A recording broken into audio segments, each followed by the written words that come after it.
اعوذ باللہ من الشیطان الرجیم بسم اللہ الرحمن الرحیم۔ سامعین محترم، آج کا ہمارا موضوع ہے سیرت۔ سیرت کسے کہتے ہیں؟ سیرت رسول کسے کہتے ہیں؟ سب سے پہلے ہم لفظ سیرت کے معنی بیان کریں گے کہ لفظ سیرت کے معنی کیا ہے۔ سیرت عربی زبان کا لفظ ہے جو سیر سے لیا گیا ہے، یعنی سیرت کو سیر سے بنایا گیا ہے۔ سیر کا مطلب ہے حرکت کرنا، چلنا۔ سیرت کا مطلب ہے چلنے کا انداز۔ جیسے قرآن میں ہے سیرو فی الارض، زمین پر سیر کرو، یعنی زمین پر حرکت کرو، زمین پر چلو۔ تو سیرت کا مطلب ہوا چلنے کا انداز۔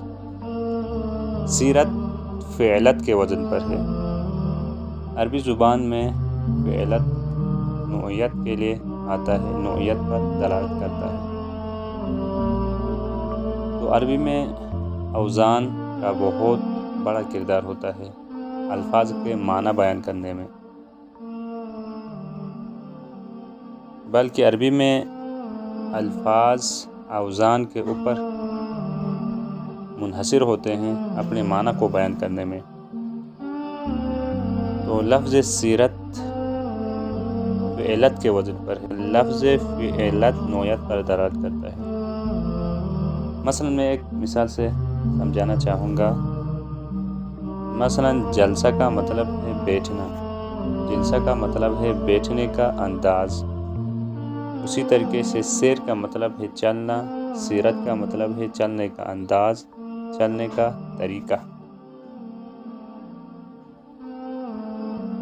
تو سیرت رسول کسے کہتے ہیں؟ سیرت رسول کا مطلب طرز زندگی، رسول اکرم کی طرز زندگی کو سیرت کہتے ہیں۔ رسول اکرم کی طرز زندگی، رسول اکرم کا طرز عمل کو سیرت کہتے ہیں، یعنی وہ اصول، وہ معیار جس کے تحت رسول اکرم اپنا عمل انجام دیتے تھے، اس کو سیرت کہتے ہیں۔ تو رسول اکرم کی سیرت پر جتنی کتابیں لکھی گئی ہیں وہ کتابیں سیر پر لکھی گئی ہیں، یعنی عمل رسول پر لکھی گئی ہیں۔ رسول اکرم کی تاریخ ہے۔ ہم جو بھی سیرت نبی کے نام پر جو بھی کتاب پڑھیں گے وہاں پر ہمیں تاریخ ملے گی، یعنی رسول اکرم کب پیدا ہوئے، کہاں پیدا ہوئے، بعثت سے پہلے رسول اکرم کیا کرتے تھے، بعثت کے بعد رسول اکرم کیا کرتے تھے، رسول اکرم کے اصحاب کیسے تھے، رسول اکرم نے کتنی جنگیں لڑی، رسول اکرم نے مکہ کب فتح کیا۔ یہ ساری سیرت نہیں ہے، بلکہ یہ سب سیر ہے اور ہسٹری ہے۔ یعنی سیرت کا مطلب ہے رسول اکرم کا طرز عمل، طرز زندگی کو سیرت کہتے ہیں۔ یعنی رسول اکرم کون سے ایسے طریقے اور اصول تھے جن کے تحت، جن کو مد نظر رکھتے ہوئے رسول اکرم اپنا عمل انجام دیتے تھے اور اپنی زندگی گزارتے تھے، ان اصولوں کو سیرت رسول کہتے ہیں۔